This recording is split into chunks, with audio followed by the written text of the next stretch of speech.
but I'll be fine. I don't know, man. I can't tell you that, sweetheart.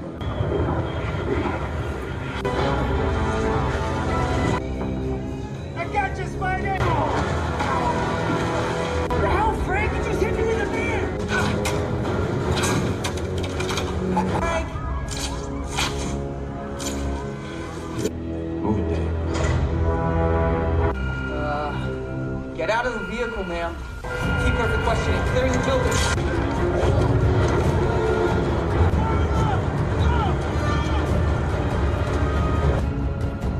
You can see me. You forgot to ask yourself a very important question. Hey, good job. I'm here. I don't know. Hi, this is not related. It seems so. I didn't see that you looked at anyone. I've seen it. But the Avengers are focusing. I actually think it's probably more related to the attack today. There was a cross-agency cybersecurity. Damage control myself.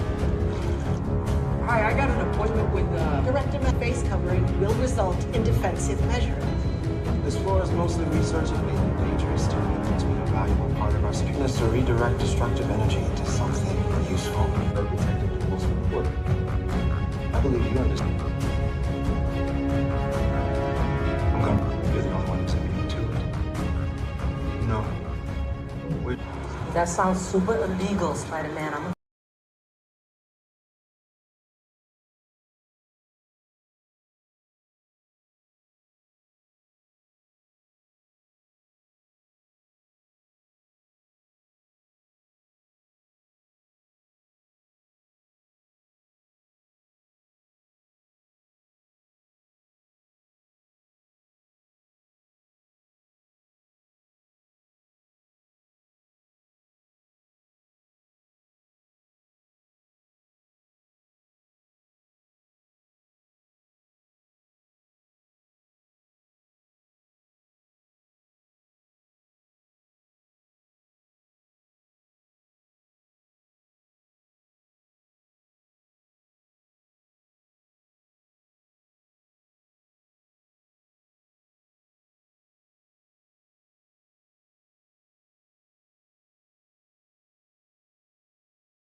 The scream came from 40 floors above the street. Spider-Man looked up just as a man crashed through an office window, glittering shards falling around him like frozen rain. Peter fired a web, missed, fired again. The strand caught the man's ankle 3 feet before his skull met the pavement. For one breathless second, everything stopped. Then the crowd erupted. Phones rose. People cheered Spider-Man's name. Peter lowered the trembling stranger onto an ambulance roof, gave the paramedics a silent nod, and disappeared between the buildings before anyone could thank him. That was easier now. Saving strangers was simple. Letting them know him was the dangerous part. 4 years had passed since the world forgot Peter Parker. His apartment was smaller, colder, and almost empty. One mattress, one chair. A police scanner balanced beside an unpaid electricity bill. On the wall hung a photograph turned face down, because looking at MJ and Ned hurt more than any broken bone. Every morning, Peter woke before sunrise, pulled the mask over his face, and became someone New York still remembered. Every night, he returned as a ghost. No messages, no missed calls, no one waiting. Sometimes he whispered his own name just to hear another human voice say it. That evening, the scanner reported an armed robbery near Queens. Peter swung across the river, rain striking his suit hard enough to sound like fingertips tapping against glass. He landed behind 3 masked thieves loading experimental equipment into a van. "Guys, the late-night science shopping thing feels suspicious." One thief fired. Peter twisted aside, webbed the weapon away, and dropped the others within seconds. Too easy. But the final robber stood perfectly still, staring beyond Peter with wide, terrified eyes. "It followed us," the man whispered. Peter's spider sense exploded. He ducked. Something invisible tore through the van behind him, metal folded like paper. Peter fired webs in every direction. 2 strands struck nothing. A third wrapped around something shaped like a human arm, then snapped. Heavy footsteps dented the wet pavement, moving toward him without a body to cast them. Peter punched empty air and felt his knuckles connect with something solid. A sound answered him. Not a growl, not a voice. More like several people gasping through the same throat. Then the presence vanished. Silence. Peter stood beneath the flickering streetlight, rainwater running from his mask. The arrested robber began laughing, softly at first, then harder. You can't fight what you can't see. The next morning, Peter watched MJ through the window of a crowded cafe near Columbia. She looked older, happier maybe. Ned sat across from her, excitedly explaining something with both hands while she laughed into her coffee. Peter's fingers tightened around the folded note inside his pocket. He had rewritten it 12 times. My name is Peter Parker. We used to be friends. You once made me promise I would find you. Simple words. Impossible words. He stepped toward the door. MJ suddenly glanced up, and their eyes met through the glass. Something shifted in her expression. Recognition? No. Just the polite uncertainty reserved for strangers. Peter walked away before she could look again. That night, pain woke him on the floor. His back arched, every muscle locked at once. Heat raced beneath his skin, crawling from his chest into his arms like burning wires. He tore off his shirt and stumbled toward the mirror. Dark lines moved beneath his flesh, spreading outward from the faded spider bite on his wrist. His fingertips pressed against the sink and sank into the porcelain. Peter pulled back, breathing fast. The sink cracked down the middle. In the mirror, his pupils narrowed until almost nothing remained. For one horrifying second, he could hear everything. Rats scratching inside walls, conversations 3 buildings away, blood rushing through the veins of the man sleeping upstairs. Then came the heartbeat that wasn't human. Slow, heavy, close. Peter spun toward the window. Nothing stood on the fire escape, yet rain bent around the outline of a tall figure. Water traced invisible shoulders, an invisible head, and one raised hand pressed against the glass. Peter's spider sense screamed, but his body refused to move. A thin crack spread beneath the unseen fingertips. From somewhere inside the empty shape, a voice whispered his name. Not Spider-Man. Peter Parker. The window shattered inward. Peter threw himself aside as an invisible force entered the room. It moved past him without attacking, stopping beside the face-down photograph. The picture lifted from the table by itself. MJ and Ned stared upward from another life, smiling beside a boy the universe had erased. Peter reached for his mask. The unseen creature slowly turned the photograph around. Across the glass, 3 words had been carved from the inside. They remember you. Peter fired a web at the photograph. The frame snapped from the invisible creature's grip and flew into his hand. At the same instant, something struck him across the chest. He crashed through the table, splinters biting into his back. The room went black. No power, no street light, only rain and that impossible heartbeat moving through the darkness. Peter closed his eyes. Sight was useless. He listened instead. Floorboards creaked near the window. A drop of water hit the carpet. Then another. The creature was circling him, waiting. Peter tightened his fingers around the photograph. You know who I am, he said. So tell me who sent you. A cold hand closed around his throat. Peter slammed both feet forward and felt the creature hit the wall. Plaster burst outward, briefly coating an enormous human shape in white dust, broad shoulders, long arms, a face with no features. Peter lunged, but the figure dissolved before his fist landed. Then its voice came from everywhere at once. You made the world forget. You thought forgetting meant gone. The walls vibrated. Memories do not die, Peter. They rot. A sharp pressure pierced the side of his neck. Peter cried out and ripped himself free, but something had already entered his bloodstream. Black veins spread beneath his skin. His knees buckled. The creature stepped through the shattered window and vanished into the rain. Peter woke 3 hours later beneath the wreckage. Dawn bled through the broken glass. His fever was gone, but the dark lines remained, curling around his ribs like roots. He tried calling Dr. Strange. The number no longer worked. He searched for Wong, the Sanctum, anyone connected to magic, but every path ended in silence. Whatever spell had erased him had also erased his right to ask for help. Peter stared at MJ's picture. They remember you. Who was they? MJ and Ned? His enemies? Or something trapped outside the spell, watching from the dark? The police scanner crackled. Multiple attacks. Midtown. Victims alive but unresponsive. Peter pulled on his suit and swung toward the sirens. He found 6 people standing motionless in Times Square, surrounded by ambulances and frightened officers. Their eyes were open. Their lips moved, but no sound came out. Each victim held something personal. A wedding ring, a child's toy, an old photograph. Peter landed behind the barricade. A detective raised his weapon. "Back off, Spider-Man!" Peter froze. He knew that voice. Detective Yuri Watanabe stepped beneath the flashing lights. She looked exhausted, harder than Peter remembered. A scar crossed the side of her jaw. Her gun remained aimed at his chest. "You have 10 seconds to explain why witnesses saw you at 3 attack sites." Peter stared at her. "I wasn't at 3 attack sites." Yuri tossed a phone onto the hood of a squad car. The screen showed security footage from Brooklyn. Spider-Man stood inside a dark apartment while a woman collapsed at his feet. Another clip showed him leaving a subway car filled with unconscious passengers. The suit was identical. The movements weren't. Too slow. Too deliberate. Like something had learned his shape but not his soul. "Someone's wearing my face?" Peter said. Yuri gave a bitter laugh. "That excuse works better when your face isn't a mask." One of the victims suddenly screamed. The sound tore through the square. Every screen around them flickered at once. Advertisements vanished, replaced by shaky footage of Peter standing outside MJ's cafe that morning. His face was uncovered.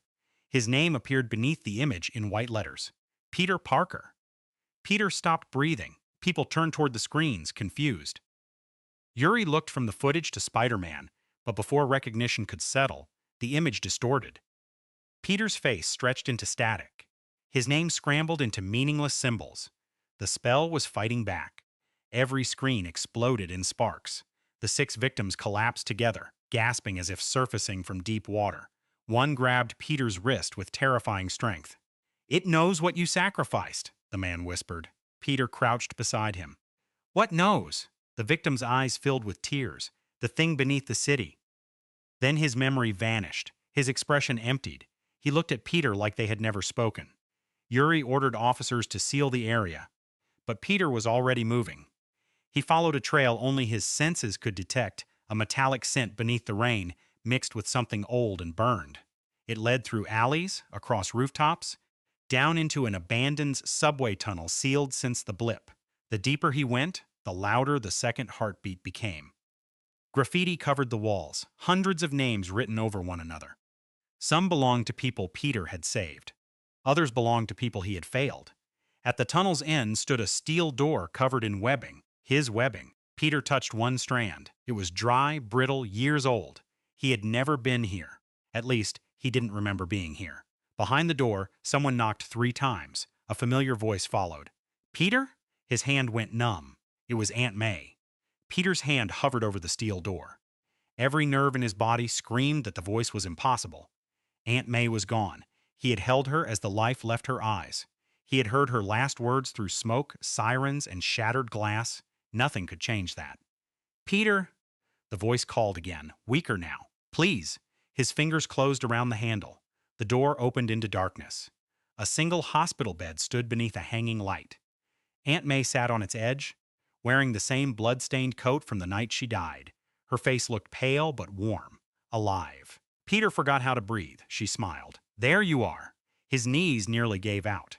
For one fragile second, he was 17 again. Coming home late and inventing excuses while she pretended not to notice the bruises. He wanted to cross the room. He wanted to fall into her arms and let the whole broken world disappear. But her feet cast no shadow. Peter stepped back. The smile remained, yet something inside it changed. Too still, too perfect. "You're not her." May lowered her eyes. "You always were clever."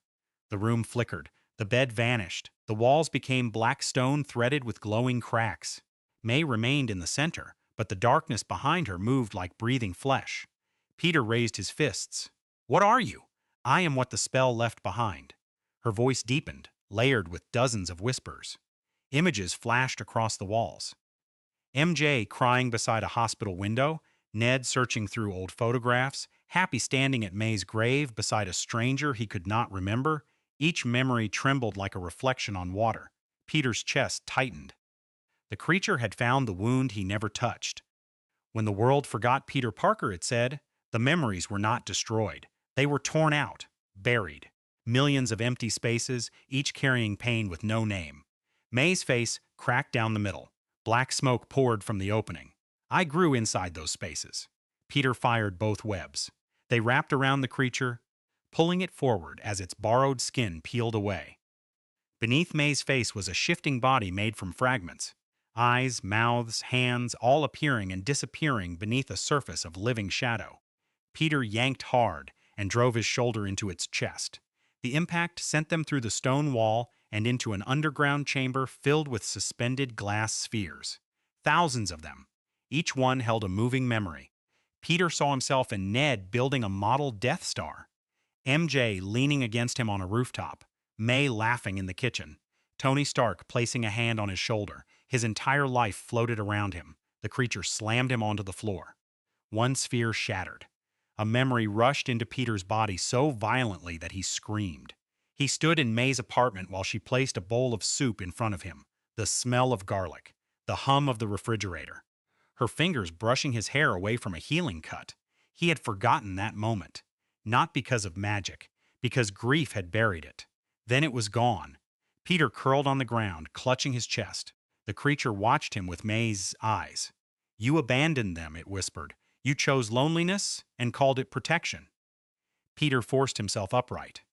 I kept them safe. You kept yourself safe. The word struck harder than the blow. He saw MJ through the cafe window, the note in his pocket, his feet turning away before she could reject him.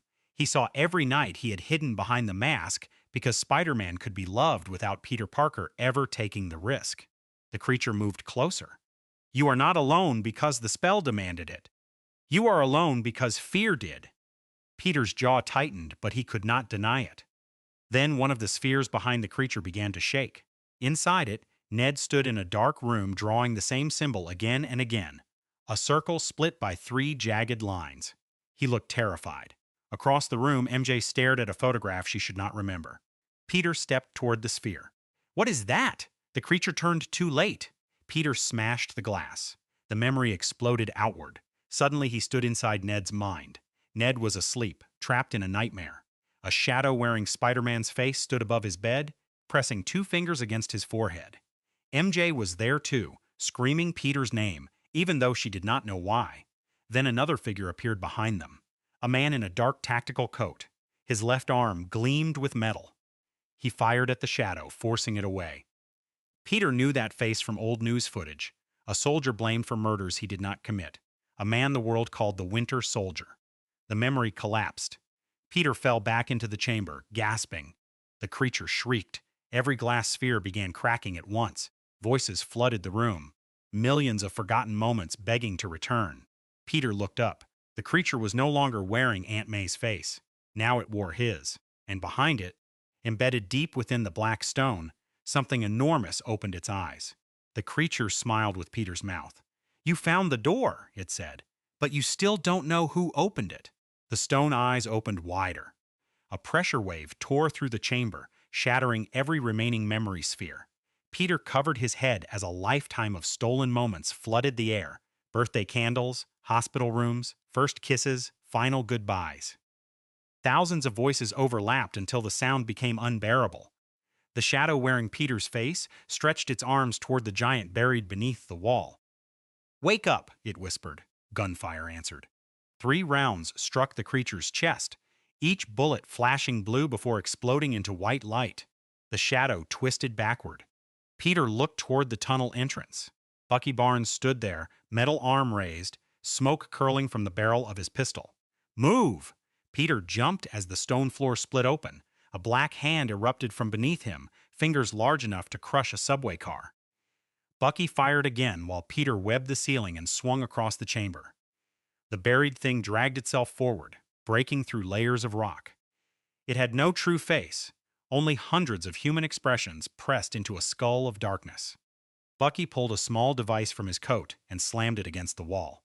A pulse of energy rippled through the chamber. The creature screamed. Every stolen face vanished except Peter's. "You came back," it hissed at Bucky. "Yeah," Bucky said. "Bad habit." Peter landed beside him. "You know what that thing is?" Bucky's eyes remained fixed on the shadow. "I know what it does." He tossed Peter a thin metal disc marked with the same symbol Ned had drawn. The moment Peter caught it, his fingertips burned. 3 months ago, people connected to the Avengers started losing memories, Bucky said. Not ordinary memories, specific ones, battles, names, identities. Someone was collecting everything the world had been forced to forget. Peter looked at the disc. Someone? Bucky finally faced him. Dr. Stephen Strange. Silence. Peter gave a sharp, disbelieving laugh. Strange made the spell to protect everyone. He made the spell, Bucky said. Then he discovered something inside it. The shadow attacked. Its arm became a blade. Peter blocked the strike with both forearms, but the impact threw him into a stone pillar. Bucky grabbed the creature from behind, metal fingers digging into its neck. For 1 second, he held it. Then the shadow whispered a sequence of Russian words. Bucky froze. His face emptied. The creature turned and pressed a hand against his forehead. Images burst from him. Snow, blood, a red book, bodies falling beneath the winter soldier's hands. Bucky dropped to one knee, breathing like a man drowning inside his own past. Peter charged. He punched through the shadow's chest and felt something beating inside. Not a heart, a memory. He pulled. A glowing fragment tore free, showing Strange standing alone beneath the sanctum, drawing symbols across a circular stone door. His hands shook. Blood ran from his nose. Behind him stood another figure hidden by a hood. Strange spoke without turning. Once Peter Parker is erased, the barrier will weaken. The hooded figure asked, "And the boy?" Strange closed his eyes. He'll never know. The memory shattered in Peter's hands. His stomach dropped. The spell had not been an accident. His sacrifice had opened something. The shadow struck him across the face, then seized the metal disc. Bucky recovered just long enough to grab its wrist. "Peter," he shouted, "the symbol is a lock. Break the center." Peter fired a web, yanked the disc back, and crushed it between his palms. A flash swallowed the chamber.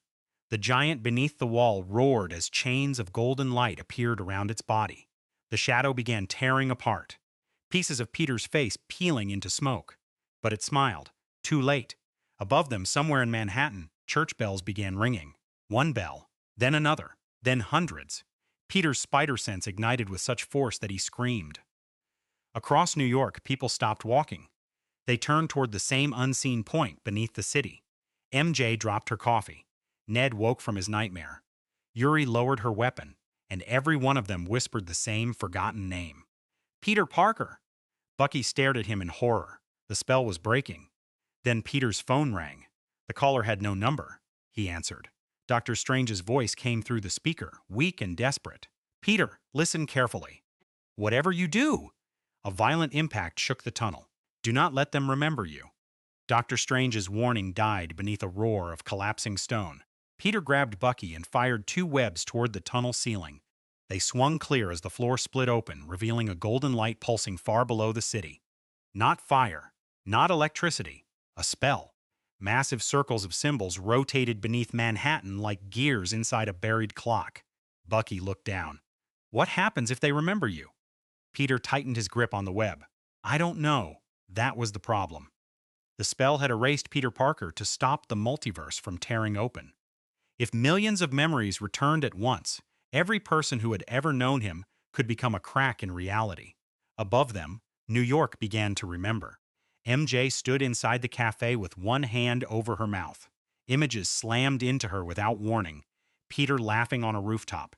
Peter bleeding beneath the Statue of Liberty. Peter promising to find her. Her coffee cup slipped from her fingers. Ned collapsed beside his bed as forgotten years flooded back. Every joke, every secret, every time Peter had needed him.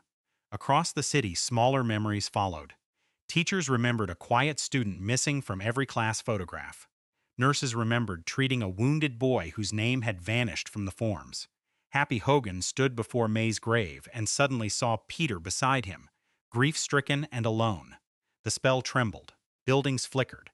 For half a second, The Chrysler Building appeared broken in two. The sky above Queens turned purple. A train passed through Times Square, carrying passengers from another universe, then vanished before anyone could scream. Peter felt every distortion through his spider sense. 1,000 needles beneath his skin. Strange's voice returned through the phone. The spell is rebuilding the connections it severed. Each memory is pulling on another reality where Peter Parker still exists. Then fix it, Peter shouted. I can't. The answer came too quickly. Peter landed on a fractured platform and pulled Bucky beside him. You knew this could happen. I knew it was possible, Strange said. That creature is forcing the memories back faster than the spell can contain them. What creature? A pause. The Remnant. The name echoed through the chamber. Strange explained that every erased memory had left behind magical residue. Regret, love, grief, millions of human emotions with nowhere to go. The Remnant had fed on them, growing stronger until it became conscious. But Peter heard the fear beneath Strange's voice. There was more. You opened the door, Peter said. Strange went silent. Bucky watched him carefully. Peter's jaw tightened. I saw the memory. The spell required a place to store what was removed. Strange finally admitted. I created a vault beneath the city. You put everyone's memories down here? I thought the vault was empty. A laugh rolled through the tunnel. The Remnant stepped from the wall behind them, wearing MJ's face. You never checked? Peter turned. The creature now looked almost human, rain-dark hair, small scar above one eyebrow. Even the necklace Peter had given MJ rested against its throat. It smiled exactly as she did. Peter's hands curled into fists. Take her face off. The Remnant tilted its head. Why? You abandoned the real one. It touched the stone wall. The tunnel disappeared. Peter stood inside the cafe. MJ faced him from across the room, tears running down her cheeks. Around them, customers remained frozen in place. Peter, she whispered. He stepped toward her, unsure whether she was real. Her hand touched his cheek, warm. I remember everything. His throat closed. He had imagined those words every night for years. He had imagined relief, joy, maybe forgiveness. Instead, fear filled her eyes. You left me. Peter's face tightened. I was protecting you. You decided for me. Ned appeared beside her. His expression hurt more than anger. We were your family. Peter looked between them. You were safer without me. No, Ned said. You were safer without us. The cafe walls began to bleed darkness. The Remnant's voice slipped through their mouths. Stay here, Peter. Let them remember. Let them love you again. For 1 second, he wanted to surrender. No more empty apartment. No more watching through windows. No more saying his own name into silence. Then he noticed MJ's necklace. The pendant hung backward, not real. Peter closed his eyes and drove his fist through the illusion. The cafe exploded into smoke. He returned to the tunnel with his arm buried inside the Remnant's chest. The creature shrieked and threw him into Bucky. Nice catch, Bucky muttered, helping him up. The golden circles beneath the city began spinning faster. Strange's voice sharpened through the phone. The vault has 7 anchors. The Remnant has already broken 6. Peter looked toward the final chain of light wrapped around the giant shape below. And the last one? Strange hesitated. It's connected to the strongest memory still holding the spell together. Peter already knew. A screen of black smoke opened before him. MJ stood in the middle of a crowded street, staring upward as the sky cracked apart. Around her, shadow creatures emerged from tears and reality. The Remnant whispered beside Peter's ear. Her memory of you is the final lock. Peter's blood went cold. If she remembers everything, Strange said, the vault opens. And if I erase her memory again? Silence. Then Strange answered. You won't only erase Peter Parker. Peter stared at MJ through the smoke. You'll erase every memory she has. The final golden chain cracked, and MJ screamed his name. The final chain snapped. A shockwave tore through Manhattan. Windows burst outward. Streetlights bent toward the ground. Above the city, the sky opened like broken glass, revealing flashes of other New Yorks layered behind this one. Different towers, different heroes, different Spider-Men falling through endless blue. Peter moved before the fear could stop him. He fired a web into the darkness above and launched himself toward the surface. Bucky caught his shoulder as the tunnel collapsed behind them.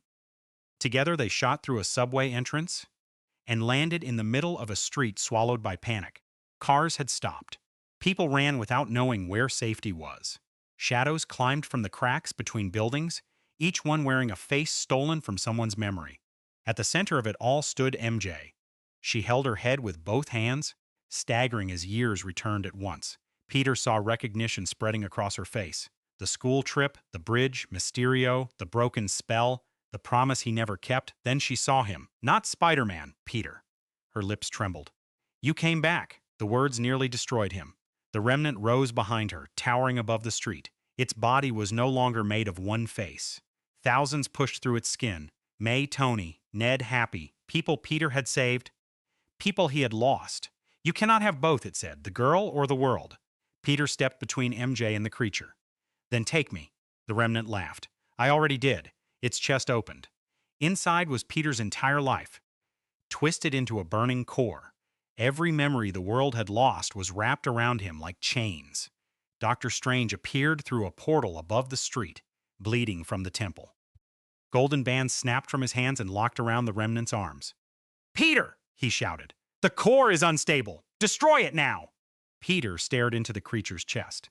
If he destroyed the core, the stolen memories would vanish forever. MJ would forget him again. Ned too. Everyone. MJ reached for his hand. Her fingers closed around his. I remember, she whispered. I remember you standing outside the cafe. I remember waiting. Peter could not look at her. I was scared. I know. I thought leaving would keep you safe. It didn't. The Remnant broke one of Strange's restraints. The street split beneath them.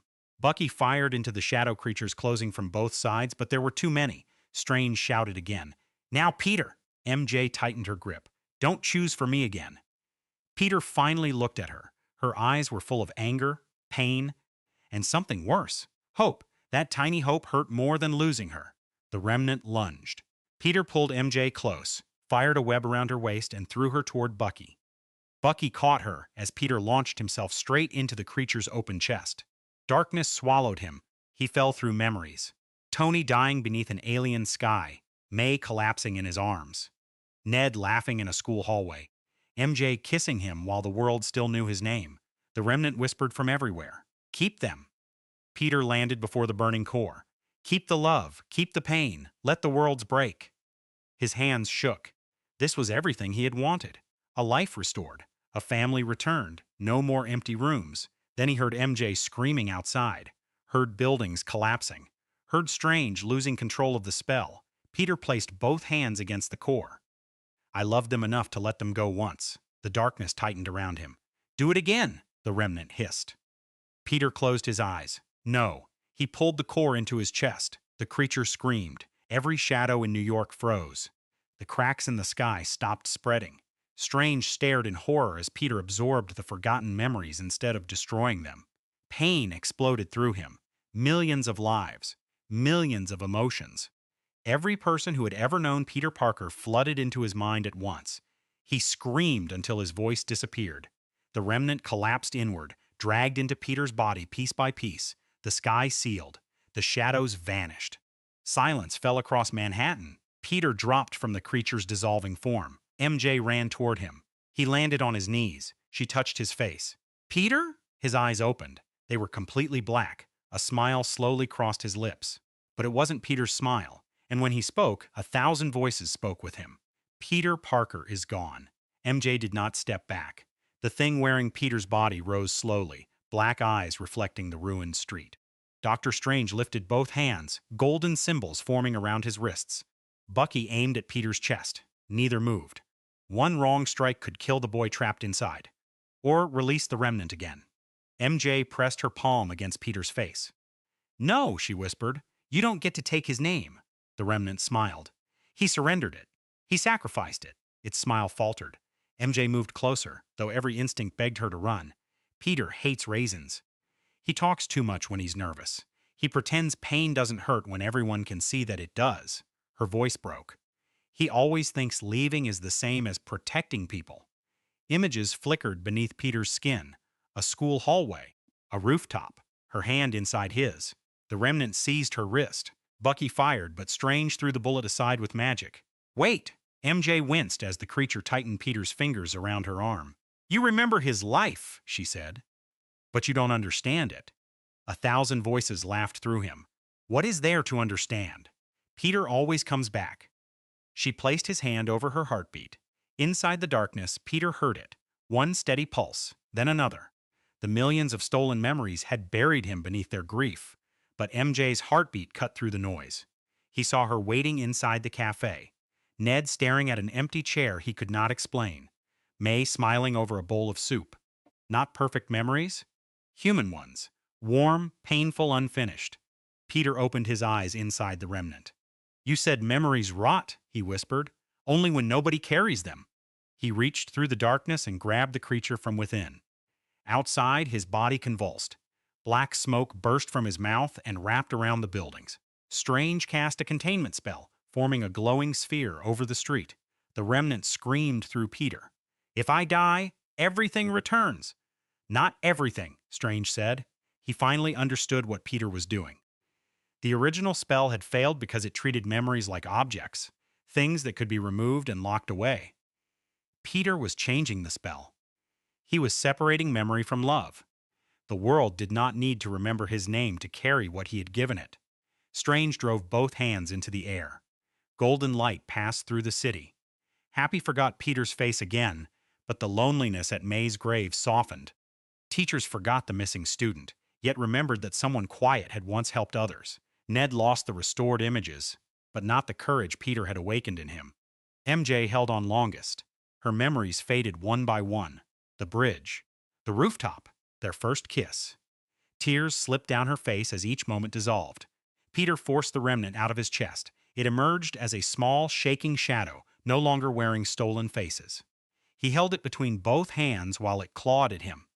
You'll be alone, it hissed. Peter looked at MJ. She was already forgetting why she was crying. I know. He crushed the shadow. Light swallowed everything. Peter woke at sunrise on the roof of the sanctum. His suit was torn. His body felt hollow, but the dark veins were gone. Bucky stood near the ledge, watching ambulances move through the streets below. Strange sat beside Peter, exhausted. The vault is gone, Strange said. The remnant with it. Peter stared at his hands. Do they remember? Not your identity? Peter swallowed.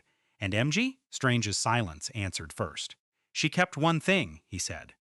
A feeling the spell couldn't remove. Days later, Peter returned to the cafe. Ned sat near the window. MJ stood behind the counter, wearing the necklace with the pendant facing forward. Peter almost entered. His hand even touched the door. MJ looked up. Their eyes met. No recognition appeared, but she smiled. Not the polite smile she gave strangers. Something quieter. Something that made her touch the necklace without knowing why. Peter smiled back. Then sirens rose in the distance. He stepped away from the door, pulled the mask over his face, and ran toward the alley. A web caught the morning light. He swung above the city as people pointed toward the sky. New York remembered Spider-Man. MJ watched him disappear between the buildings, her chest aching with a loss she could not name, and high above the noise, Peter whispered the name the world had forgotten. This time he did not say it to prove he existed. He said it because he finally knew who he was. The most revealing decision behind Spider-Man, Brand New Day, is not a costume change, a surprise villain, or another universe-shaking cameo. It is the choice of Destin Daniel Cretton. After John Watts directed Tom Holland's first 3 solo adventures, Sony and Marvel handed the 4th film to a filmmaker whose career has consistently focused on people carrying emotional wounds they cannot easily explain.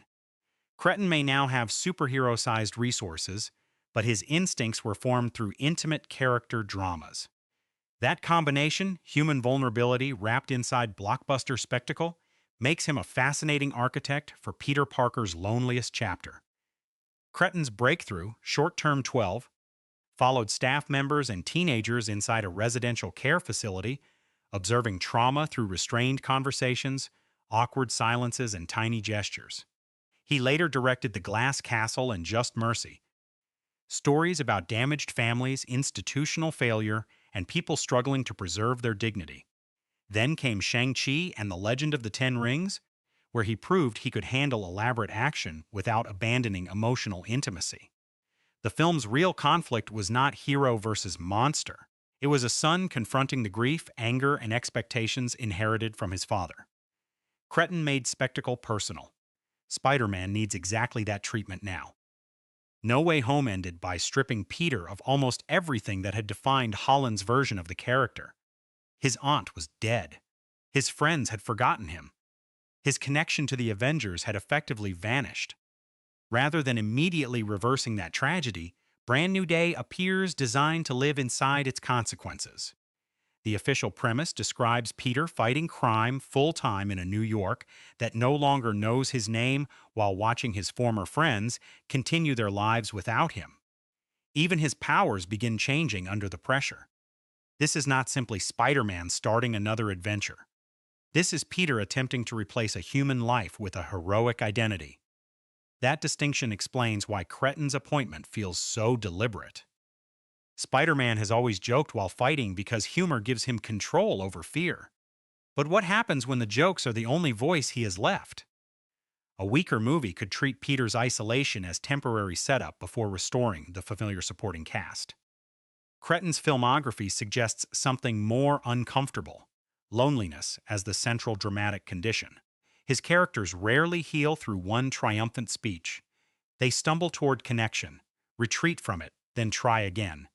Peter Parker, buried beneath the responsibility of Spider-Man, fits naturally into that emotional world. When the title was announced at CinemaCon in March 2025, Tom Holland described the movie as a fresh start.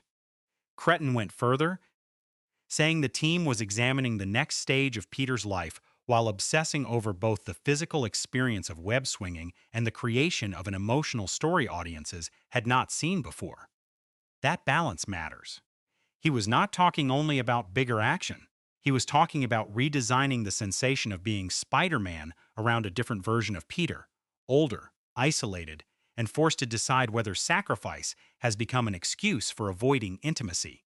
Cretton has also described the film as recognizably Spider-Man while emphasizing a new chapter and a tonal shift. That does not necessarily mean joyless or grim. His work usually mixes pain with warmth, humor, and sudden bursts of energy. Shang-Chi could move from family grief to kinetic bus combat without making either element feel imported from another film. Brand New Day appears to demand the same tonal flexibility: street-level danger, physical transformation, romantic loss, and comic book wonder occupying one story without crushing one another. The challenge is enormous. The potential is even larger. The creative partnership surrounding him is equally important. Sony Pictures and Marvel Studios remain jointly involved, with Kevin Feige, Amy Pascal, Avi Arad, and Rachel O'Connor listed as producers.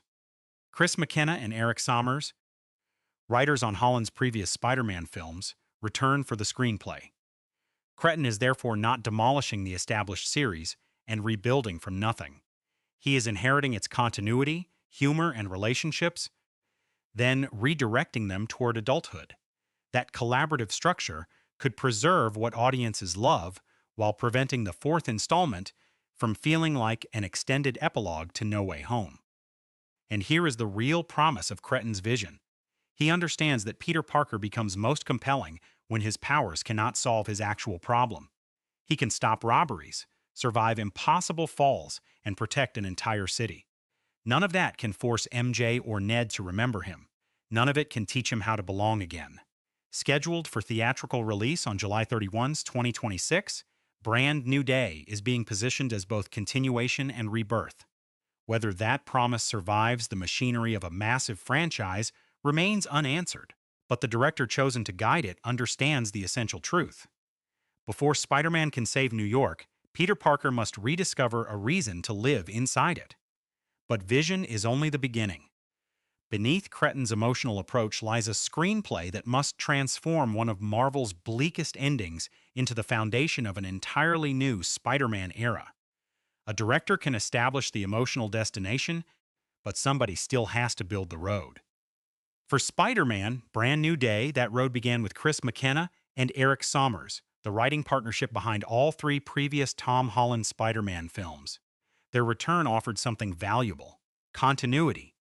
They understood Peter's comic timing, his relationship with MJ and Ned, and the emotional logic that carried No Way Home toward its devastating final spell.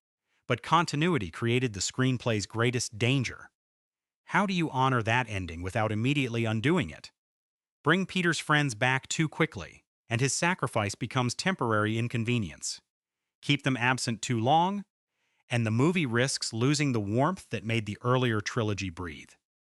Development was neither quick nor clean. Work on the fourth film was publicly confirmed before the screenplay was ready, then paused during the 2023 Writers Guild strike. Once negotiations resumed, Holland became involved earlier in the creative process than he had been on previous installments. That matters because he was no longer simply receiving Peter Parker's next adventure. He was helping protect the character's direction. Holland repeatedly stressed that he would return only if the story justified continuing after No Way Home. This was not empty actor diplomacy. That ending already functioned as a complete, painful conclusion.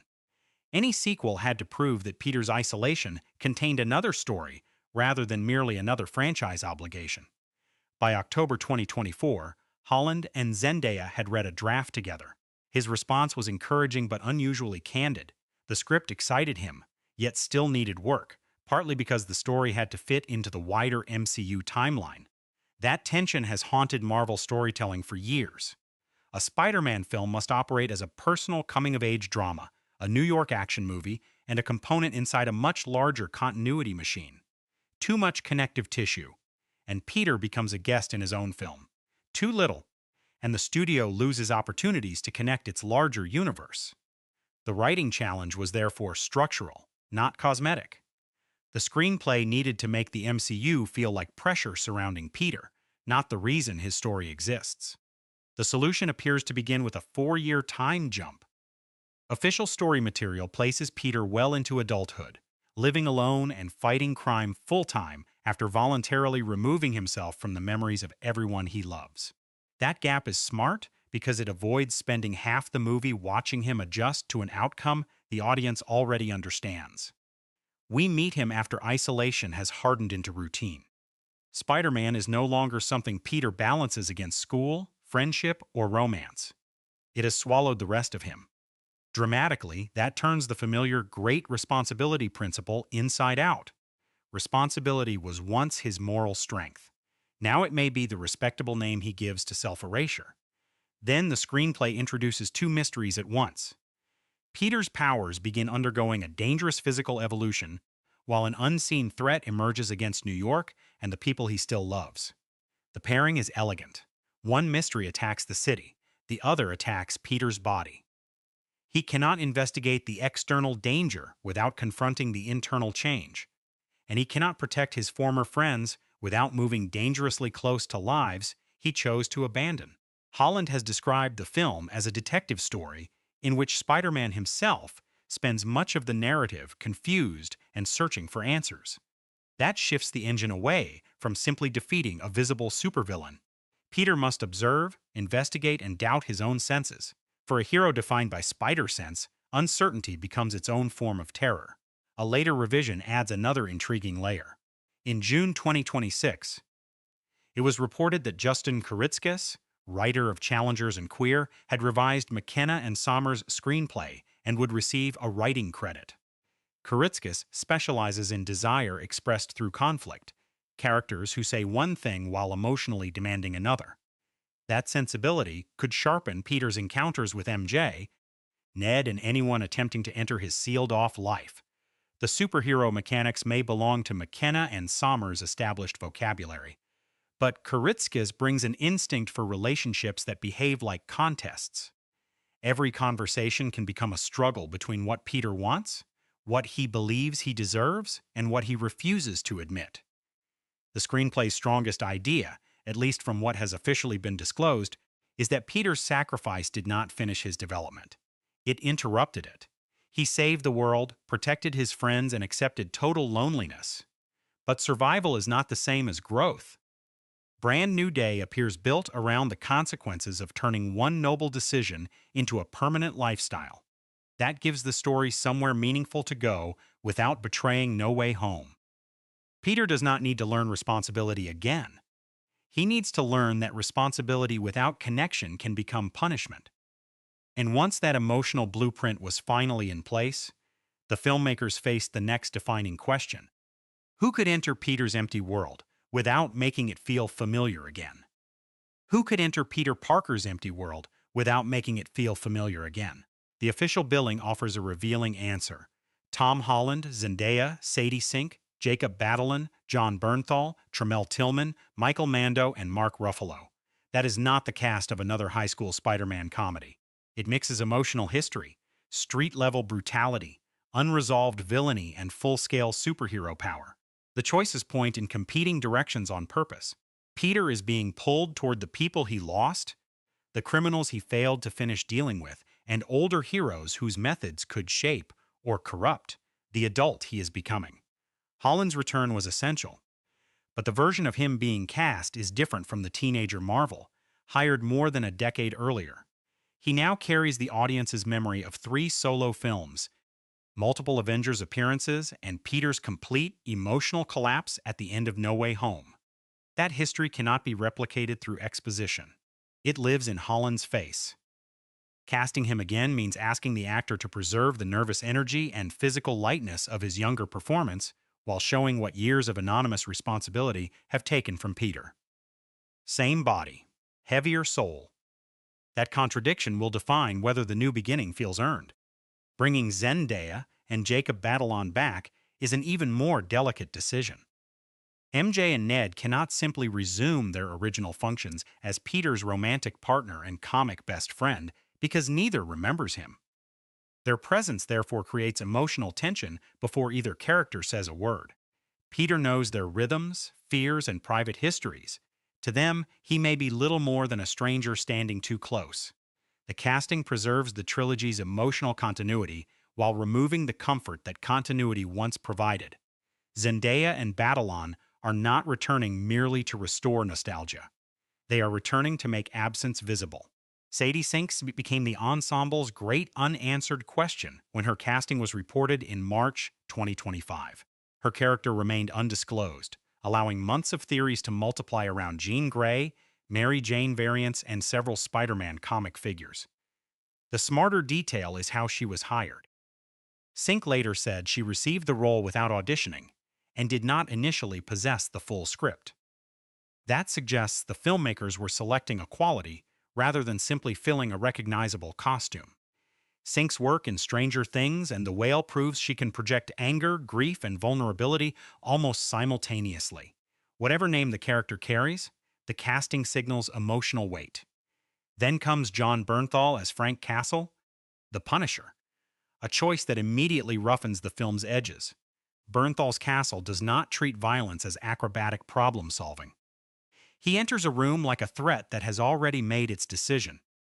Placing him beside Holland creates a philosophical collision between 2 masked men shaped by loss, but divided by what they permit themselves to do afterward. There is also a satisfying history behind the pairing. While filming Pilgrimage, Bernthal helped Holland record material for his original Spider-Man audition while preparing his own Marvel audition. Years later, they meet again as heroes whose moral codes could not be further apart. Mark Ruffalo's inclusion introduces a different kind of pressure. Bruce Banner can understand Peter's physical transformation in ways almost nobody else can, while Hulk represents the terrifying possibility that power may overwhelm identity. Ruffalo's casting reportedly firmed up as the screenplay developed, implying that Banner was not added only to continue the tradition of giving Holland a famous MCU partner. He appears structurally connected to Peter's crisis. Robert Downey Jr.'s Tony Stark offered mentorship. Benedict Cumberbatch's Doctor Strange offered access to dangerous solutions. Ruffalo can offer recognition, the uncomfortable gaze of someone who knows what it means to fear his own body. Michael Mando's return may be the most satisfying long-term casting decision. Mac Gargan was introduced in Spider-Man, Homecoming, scarred during the ferry confrontation, and last seen demanding Spider-Man's identity from Adrian Toomes. The character then disappeared for nearly 9 years. Bringing Mando back transforms an abandoned thread into accumulated resentment. His intensity in Better Call Saul made Menace feel watchful rather than theatrical. He can threaten Peter without competing for volume. A villain who remembers being humiliated by Spider-Man becomes especially dangerous when the world has forgotten the man beneath the mask. Tremel Tillman completes the central billing as another deliberately guarded addition. After Severance, he arrives with an extraordinary ability to make politeness feel like surveillance. Warm smile, controlled voice, danger underneath. Whether ally, authority figure, or antagonist, that energy belongs naturally in a story about a hero whose identity has been erased. The ensemble has been built around contrasts. Holland's openness against Bernthal's severity, Ruffalo's exhaustion, Mando's resentment, Sink's guarded intensity, and Tillman's unnerving control. On paper, the casting works, but names and reputations only create possibility. The real test begins when these actors occupy the same frame, and Holland must carry a Peter Parker who no longer has anyone left to perform normality for. Tom Holland's greatest challenge in Brand New Day is not performing grief. He already proved he could do that when Peter lost Aunt May and pleaded with Doctor Strange to erase him from the world's memory. The harder task is playing what comes afterward. Grief that has stopped looking dramatic because it has become routine. 4 years have passed, Peter lives entirely alone, and Spider-Man has consumed the space once occupied by friendship, school, and romance. The trailers do not present a man constantly collapsing. They present someone functioning too efficiently. Holland's job is to make that competence feel dangerous. The behavior of a young man who has converted emotional avoidance into public service. That marks a sharp evolution from Holland's earliest interpretation. In Homecoming, Peter's body seemed permanently ahead of his thoughts. He bounced, interrupted people, and filled silence because adolescence made stillness unbearable. The older Peter glimpsed here appears more economical. His posture is tighter, his expressions linger before resolving. Even beneath the mask, the vocal energy feels less like a teenager enjoying his powers and more like a worker enduring another shift. Same agility, different emotional rhythm. Spider-Man may move faster than ever, but Peter looks stuck. Holland has said audiences wanted a more relatable Spider-Man story, less about saving the world and more about Peter possibly saving himself. That idea gives the actor a cleaner, dramatic objective than another escalating multiverse emergency. Peter's external battles can now expose an internal problem. He does not know where Spider-Man ends and the discarded civilian begins. Holland has always been strongest when enthusiasm collides with panic. Here, the collision changes. Duty meets exhaustion. Humor meets repression. Every joke has the potential to sound like Peter, checking whether he can still imitate the person he used to be. The physical transformation described in the official synopsis gives Holland another acting layer. His body is not merely a weapon under his control. It is becoming unfamiliar, possibly threatening his existence. Holland's dance and gymnastics background has always made his Spider-Man unusually expressive in motion. He folds into landings, twists through narrow spaces, and gives even digital action a recognizable physical personality. Brand New Day can turn that fluency against him. A movement that begins with confidence can finish with hesitation. A hand can shake. A landing can feel too forceful. The body that once liberated Peter may become the first thing to betray him. Zendaya faces the opposite challenge. She must play MJ without access to the emotional history that shaped the previous films, while allowing the audience to feel that history whenever Peter looks at her. She cannot perform hidden recognition unless the screenplay gives MJ a reason to suspect something. Doing so would weaken the spell's consequence. Instead, her power lies in independence. Zendaya said she imagined the years MJ had lived without Peter and even helped adjust scenes so the adult version retained the character's oddness and dry humor. That re-MJ-ifying process matters. Growth should not sand away specificity. MJ can mature without turning into a generic romantic memory waiting to be restored. Their chemistries must therefore become intentionally uneven. Holland carries intimacy into every encounter because Peter remembers everything. Zendaya must answer with the guarded curiosity one might offer a stranger who behaves as though a private conversation has already begun. That imbalance could produce the film's most painful moments. He knows when she is nervous. She does not know why he notices. He remembers promises she never made. Romance becomes dramatic irony, but not the playful kind. The audience occupies Peter's side of a relationship that only exists for one participant. John Bernthal gives Holland a completely different scene partner.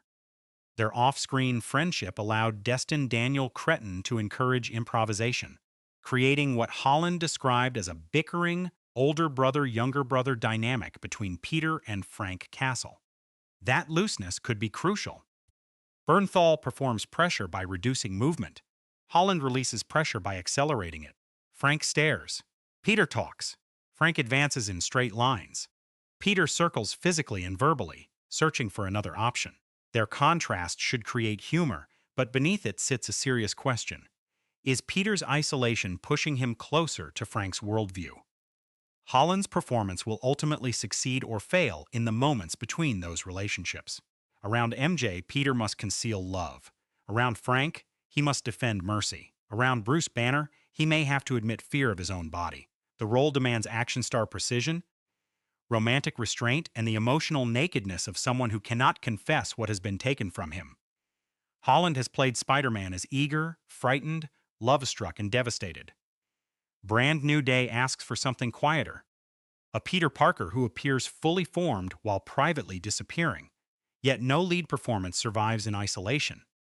Holland may carry the film's emotional burden, but the people surrounding Peter will determine whether that burden feels intimate, threatening, or unexpectedly funny.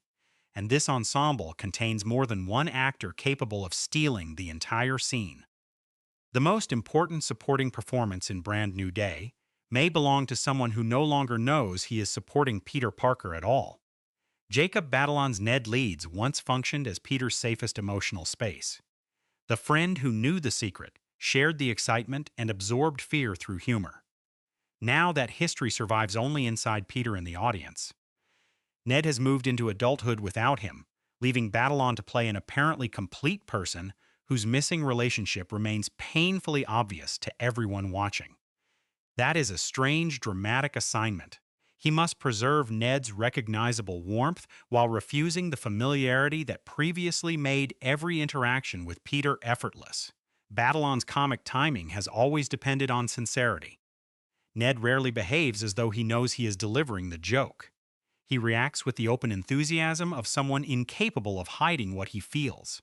In the earlier trilogy, that quality prevented the increasingly complicated mythology from crushing Peter's ordinary life. Here, it can serve a harsher purpose. A laugh from Ned may remind Peter of what has been lost rather than provide relief. The chemistry between Holland and Batalon must feel both natural and blocked. Two performers carrying years of shared rhythm, while one character remains emotionally locked outside it. Sadie Sink enters with none of that established history. Her character's identity remains officially undisclosed, making her presence valuable precisely because the audience cannot immediately organize her around Peter's past. Sink has described joining a cast that already possessed years of personal and professional familiarity, yet interviews with Holland, Zendaya, and Batalon present her as part of the group rather than an isolated addition. That off-screen comfort could help prevent the character from feeling like a mechanical replacement for MJ or Ned. She does not need to occupy an abandoned position. She needs to disturb the shape of Peter's new life. Sink's screen persona makes that disruption promising. She can project defensiveness without closing herself emotionally, allowing suspicion, anger, and vulnerability to overlap. In Stranger Things, her strongest moments often arrived when Max attempted to appear self-contained, while grief leaked through the performance anyway. That quality belongs naturally beside this Peter Parker. Both could appear determined to survive without help, creating either immediate recognition or immediate conflict. The trailers reveal too little to judge the final dynamic, but the casting suggests that Peter will encounter someone who cannot be won over through charm alone. John Bernthal supplies the ensemble's blunt force. Holland has described Peter and Frank Castle as possessing a combative older brother-younger brother energy, developed partly through improvisation encouraged by Destin Daniel Cretton. That relationship could give the movie its roughest humor.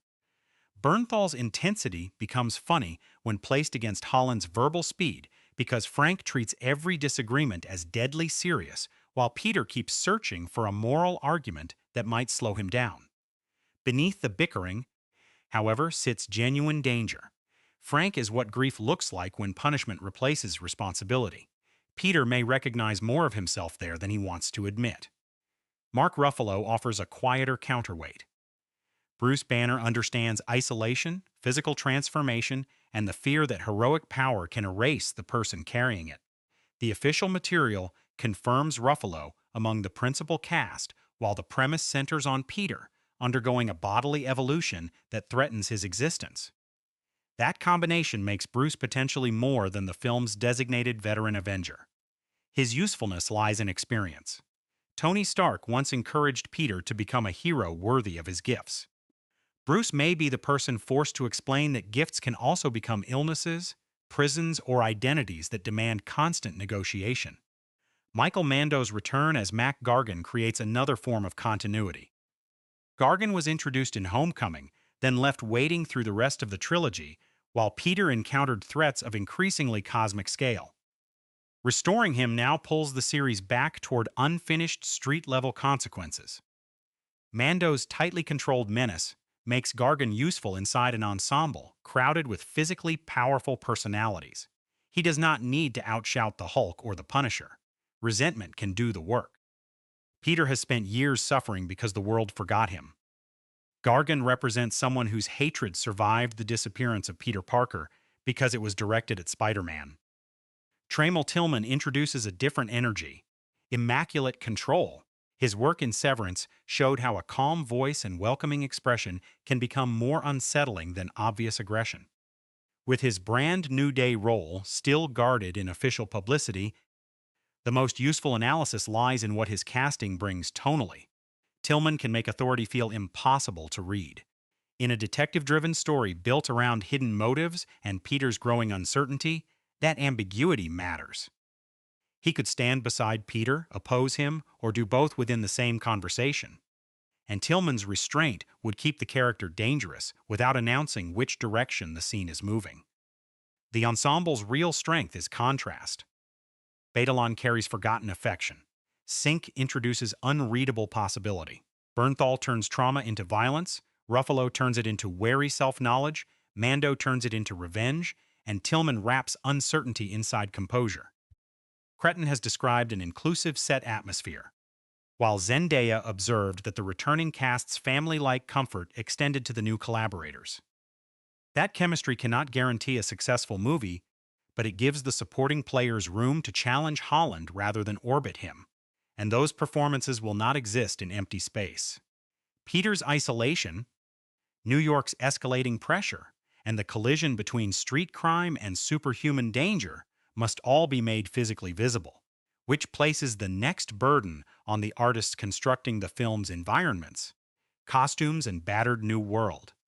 Peter Parker's new life must look as though it was assembled without help. No Stark laboratory, no automated suit generator, no luxurious school trip carrying him across Europe. The visual promise of Brand New Day begins with subtraction, stripping away the polished infrastructure that surrounded Holland's Spider-Man and placing him back among cramped rooms, crowded streets, and objects that appear physically handled. Production designer Charles Wood and costume designer Sanja Milkovich-Hayes both arrived with extensive Marvel experience, but their task was not simply maintaining continuity. They had to make a billion-dollar superhero film feel handmade again. The new Spider-Man costume expresses that idea immediately. Its bright red and deep blue return Peter toward the character's classical comic book silhouette, while raised black webbing and a larger chest emblem give the material more visible texture. Earlier MCU suits often appeared sleek enough to belong inside Tony Stark's inventory. This one looks more like an object Peter could understand, repair, and emotionally claim. The design follows the homemade suit glimpsed at the end of No Way Home, but develops it into something sturdier and more practical. It is not merely nostalgic. It visually declares independence. Holland's involvement in developing the costume makes that symbolism even stronger. Peter has been forgotten by the people who once helped define him, so his suit becomes one of the few identities he can still construct deliberately. The enlarged spider emblem reads almost like self-persuasion. If Peter Parker has disappeared, Spider-Man must become unmistakable. Yet the traditional design also carries traces of the alternate Peters he met in No Way Home. He may be alone, but his clothing quietly remembers the brothers the universe forced him to lose. Heritage stitched into fabric. That is, production design doing character work before dialogue begins. The film's location strategy pushes the same philosophy beyond the costume. Principal photography began on the streets of Glasgow, where sections of the city were transformed to stand in for New York. Holland had publicly welcomed a return to location shooting after pandemic restrictions confined much of No Way Home to controlled soundstage environments. Released behind-the-scenes footage shows him performing around an armored vehicle in an actual city street, while spectators watch from behind the production barriers. The difference is tactile. Buildings possess depth. Pavement reflects real weather. The surrounding world does not stop at the edge of an LED wall. Glasgow is not New York, of course, which makes Wood's challenge more interesting. Production design must disguise one city without bleaching away everything that makes streets feel inhabited. Storefronts, traffic markings, vehicles, signage, and layers of urban debris all have to agree with one another. Miss one element and the illusion breaks. Get them right, and the location provides something a soundstage struggles to reproduce. Visual accidents.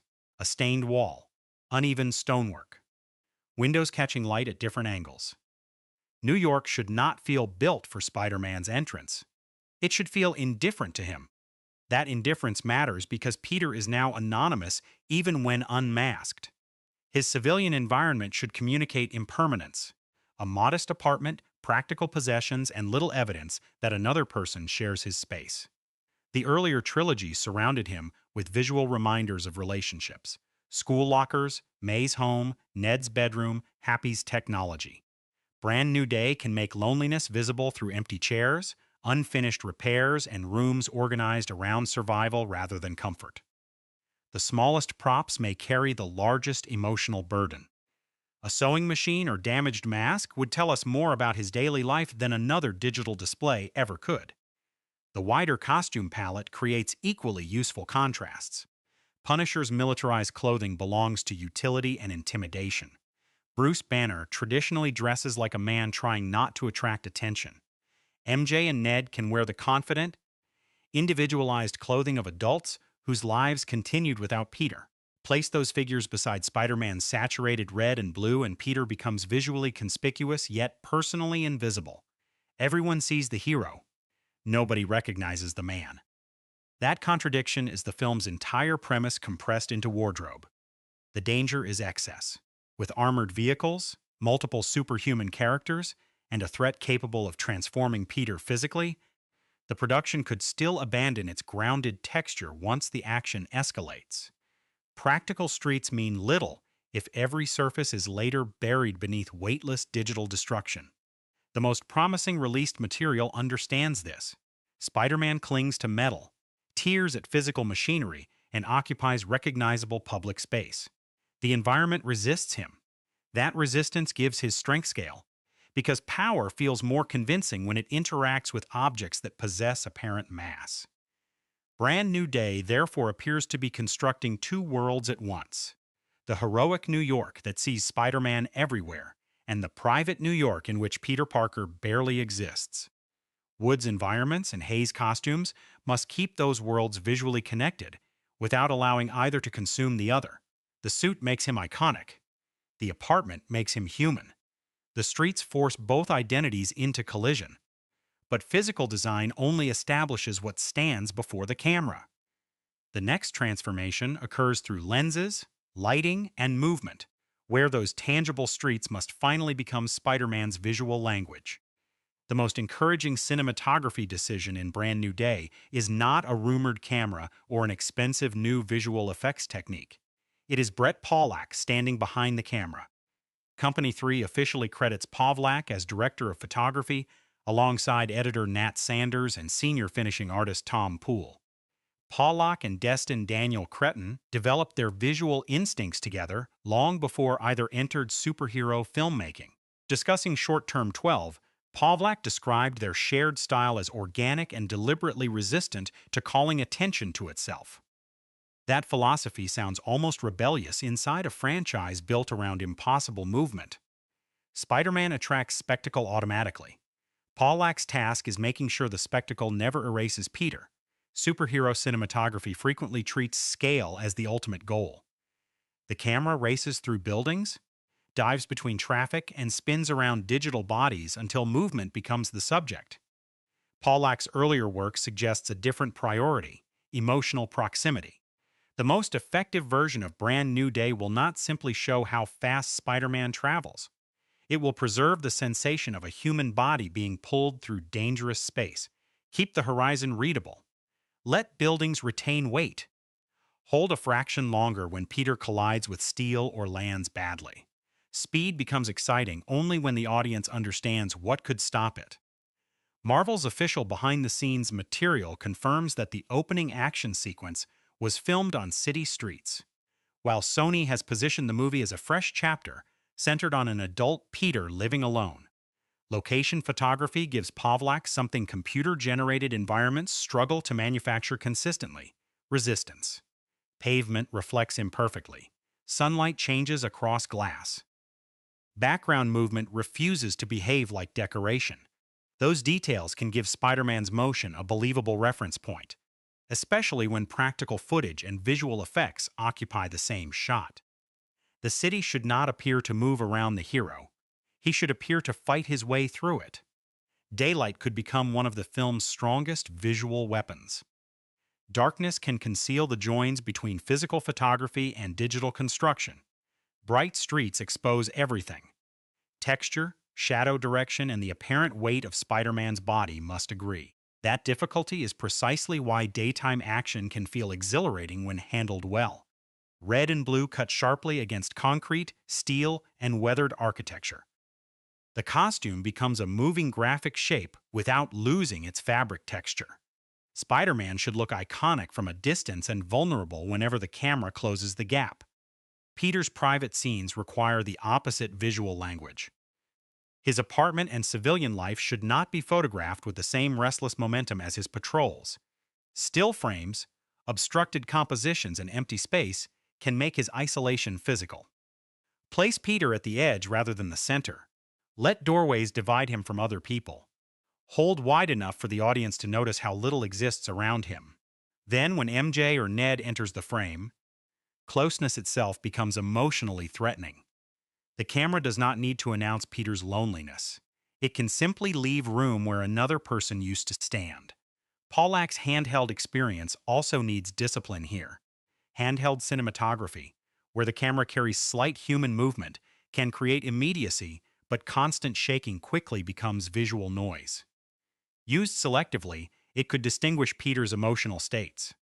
A controlled camera when he operates confidently as Spider-Man. Subtle instability when his changing powers begin frightening him. Complete stillness when he confronts someone he cannot afford to remember aloud. The technique works only when movement has meaning. Otherwise, it becomes style searching for emotion rather than emotion determining style. Nat Sanders' editing will be equally important because Spider-Man action depends on continuity more than raw speed. A successful sequence lets viewers understand three things instantly: where Peter is, what he wants, and what will happen if he fails. Rapid cutting can intensify those facts, but it cannot replace them. Sanders must preserve Pollack's spatial information while allowing sudden accelerations to feel genuinely sudden. The best cuts will follow intention rather than impact. Peter sees danger, chooses a path, then commits his body. That tiny chain of cause and effect is what separates thrilling action from expensive confusion. Company 3's confirmed finishing and visual effects credits also point to an extensive digital pipeline, though the complete technical package has not been officially detailed. That missing information matters.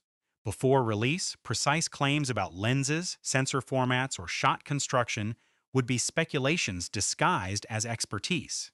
The finished film must be judged by what appears on screen, not by impressive equipment names. Pollack's real challenge is coherence. Practical streets, digital swinging, intimate close-ups, and superhuman destruction must feel as though they belong to one emotional world. If he succeeds, the camera will move differently depending on which identity is winning. Spider-Man flies. Peter hesitates. And somewhere between those two rhythms, the film finds its visual heartbeat. But images create only half of that heartbeat. Every web line, passing train, strained breath, and moment of silence must give those movements weight. And the film's next invisible storyteller will be its sound.